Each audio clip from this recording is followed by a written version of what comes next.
Kuya, isipin mo to. Kung hindi mo ako tutulungan, hindi kita matutulungan. Sa kasong ito, abogado mo ako, hindi mo ako bayaw. Ang hirap sa inyo mga bata kayo, dinadaan niyo sa tigas ng ulo eh. Ba, hindi pwede sa akin yan. Okay. Kung ayaw mo talaga magsalita, bahala ka. Kung walang kwenta sa'yo mabulok dito sa bilangguan, mas lalo ako. Eh, yun naman talaga gusto mo mangyari, di ba? Wala naman kami kwenta sa'yo eh. Napipilita ka lang sa ginagawa mo. Rhea! Huwag ka na magpanggap. Aminin mo na. Pabigat lang kami ng anghilito sa'yo. Rhea! Guard, tapos na ako.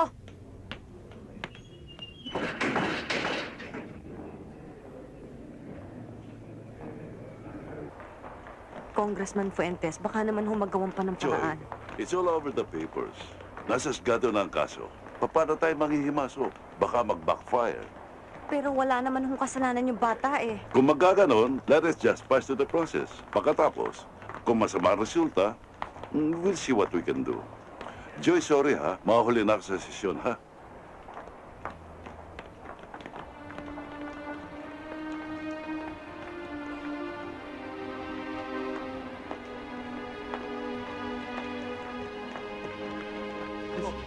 Tapos, nagkasunod tayo.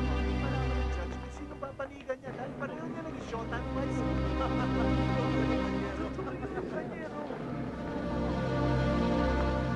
Given the testimonies and the pieces of evidence presented during the course of the trial, this court finds the accused, Inez Aburrillo, Carlos Aburrillo, and Rhea De Luna guilty beyond reasonable doubt of violating the anti-drug trafficking Hindi law. pwede yan! Hindi totoo yan! Walang kasalanan ng kapatid ko! Order! Sinasabi mo! Bakit mo pinahamak sa order!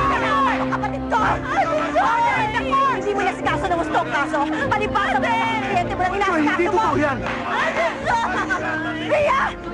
Huwag ka makalala, Ria! Hindi pa tapos ang kaso! Hindi pa tapos ang order ng court! Hindi pa, Ria! Order! Ria! Ria! Joy!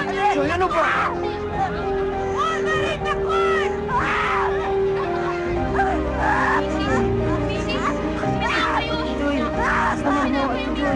Joy!